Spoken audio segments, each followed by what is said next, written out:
Coming to you from the capital of Texas, broadcasting the truth coast to coast and worldwide, this is The Alex Jones Show. Yeah, it's scary. I'm going to finish up on the guns, and I promise I'm going to Alex, Scott, Mark, and many others that are holding. It's scary to have people moving into Austin from Los Angeles, moving in from New York City, moving in from where they basically have gun bans. Because they form their opinions by watching the sitcoms, the dramas, the cop shows. In all of these different dramas, they pull the guy over, he's got a gun, they go in his house, you got a gun, that's it, you're going to jail. The dumbed-down public that didn't grow up with parents that had guns, didn't grow up shooting, didn't grow up hunting, they think guns are illegal. And you didn't know that carpet cleaners and repair people, no matter what city you live in, are getting money from the police when they turn you in. You got grow lights because your wife likes to grow orchids, or because you're going to have a good friend, his girlfriend lived with him. Back when I was living in an apartment, they got SWAT teamed, and they were straight razors, didn't drink, didn't smoke. And the cops said, oh, we're sorry, after they busted down the door, but the carpet cleaner again came in, saw the grow light. She was going to UT to be a botanist. She has her degree now. Didn't matter if it wasn't marijuana plants, just in this Nazi spy country. Oh, we got to call the police. You got grow lamps over the orchids. I remember about 10 years ago, a well-known retired professor from UT, one of the top scientists that studies fish, old lady, 90-something years old, had all these fish tanks. The Austin Police Department goes through all your power bills and knows how many people live in your house. No warrant, no Fourth Amendment. They just spy on everybody. Every major city does this. Now, the reason I raised it is they just now admitted it 2 weeks ago in the paper. Oh, yeah, everything you do is tracked. Everything you do, computers look at. This is the freedom. Unless you're an illegal alien, then you don't need to have an ID, and it's selectively enforced, and you're left alone.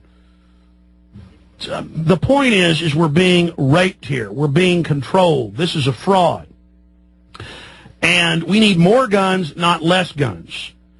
And we need to get to the point, and there's actually been quite a few college shootings and law firm shootings and other shootings where it was gun-free, but somebody didn't follow the rules, and they just reach right in their bag and shoot the guy. There have been cases in public schools of that, but we wrote an article for PrisonPlanet.com Saturday, it's up there right now, Psychotropic Drugs and Gun-Free Zones, again, a cocktail for a killer. And we gave like 4 or 5 recent examples of where they start shooting people and they only get to kill 1 or 2 because people pull their own guns. But the media doesn't hype that. Oh, that story just kind of goes away real fast.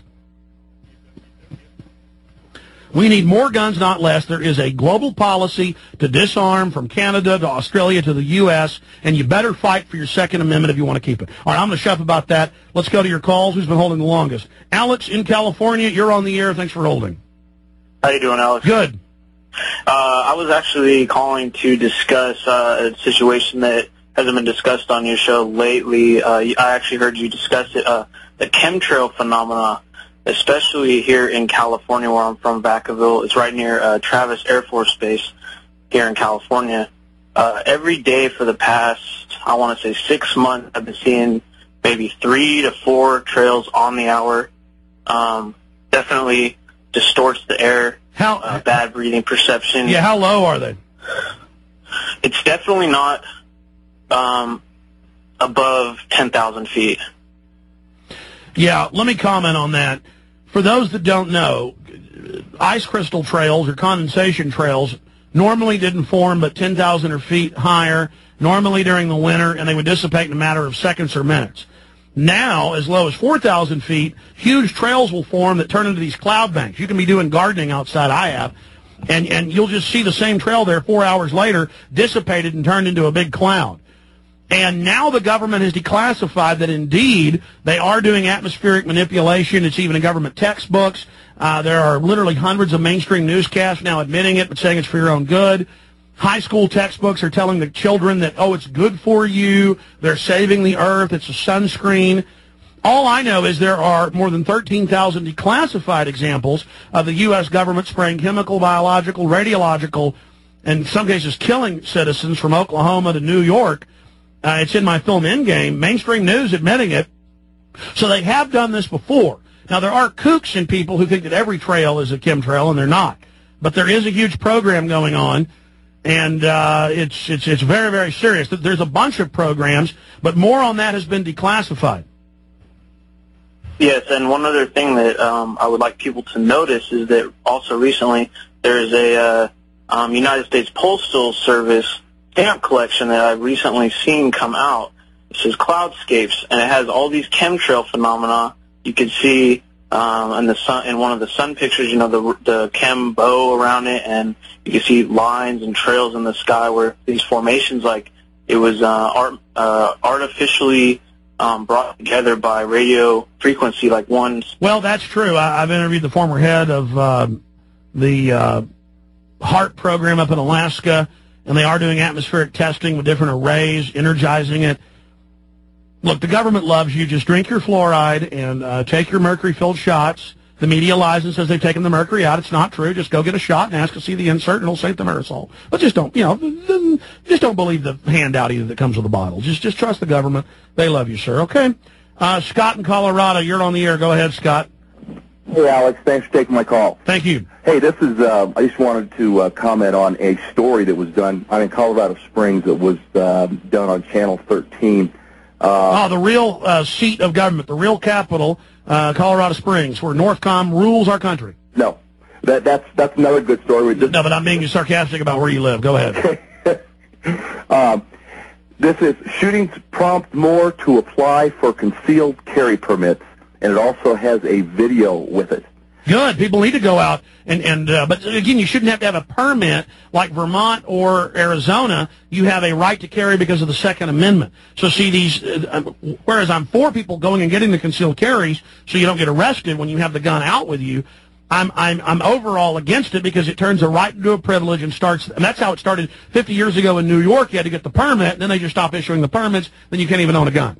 Well, most people don't know this, but in the state of Colorado, you can carry a loaded pistol right at your side in your car without any kind of permit. Now, you can't carry it on you without the permit, but you can carry it in your car. Anybody and everybody can carry a gun in. Exactly, and most of these signs on buildings and restaurants that say no guns allowed, it has to be, according to the state laws, properly done, listing the code, listing the law a certain size, or it's not the law. But again, those are places saying, come in here and shoot us. Those are places saying, we have victims ready to be killed. The problem is the corrupt insurance companies try to make them do that just to get insurance. Well, where this story came from is after the shooting up at Ted Haggard's church. Where the lady stopped him from killing 20 people. He only killed 2. Yeah. Well, the story is about how more people are getting concealed permits, and then after this latest shooting, and it's just really escalating here. But it was a really nice quote down at the bottom. I wished, again, it's shootings prompt more to apply for concealed carry permits,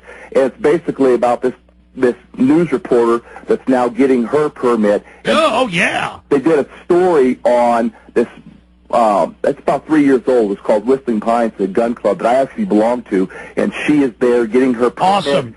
Awesome. That's exciting. Send me the story or go post it in the prisonplanet.com forum or on the 590klbj.com forum. Any of the forums, I scan them all. But post it up there for other listeners. Now, again, if you have a daughter going off to college, or you have a daughter, why would you not train her, teach her proper use of a firearm? Oh, well, she's a girl. We better not teach her. And I've told this story. My dad has a friend who's a big newspaper editor. He's worked for Time Magazine, a bunch of other publications. I've known him since I was a little kid. But to make a long story short, during college, I didn't have most of my rifles and handguns at my apartment. I had them in a gun safe at my parents' house. And so I was about 18 years old. I'll never forget this. And I went over to my parents one afternoon. I was going to go target shooting back when I had time to do such things. And I walk in their bedroom's by the dining room, and they're in there eating, sitting around after dinner, drinking wine. Why does that matter? One is, I'm imaging exactly what happened. That's the reason I tell stories like that. And I'm walking through the house. I've got a rifle and a gun case, and all of a sudden, this nice fellow I've known since I was like 2-3 years old goes, with his wife, goes, is that what I think it is? And literally starts pulling back like an 80-foot cobra with laser beams shooting out of its nose. You would have thought, and he kind of grabbed the handles of the chair, leaned back, and my dad said, whoa, it's okay. It's okay. Alex, go put that back and then come in here. So I went and put it back, and I came in, and I said, listen, it's not dangerous. It's not bad. We're properly trained on these. Do you get as scared when you see a cop with a gun? How have you become domesticated like this?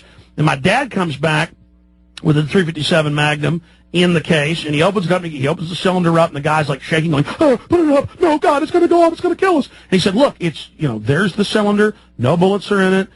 Listen, you need to get over your fear, it's irrational. He's, oh my God, please, not the weapon. I mean, they are just jellyfish. That's what a lot of Americans are like that. And so they want your gun. They're ignorant. So watch out. You've got some old revolver in a case in your living room, and the carpet cleaner's there, or a handyman, and he's going to call the cops. He thinks it's illegal. He thinks he just saw a nuclear weapon. He just thinks he saw a meth lab. This is how they're destroying the Second Amendment. We'll be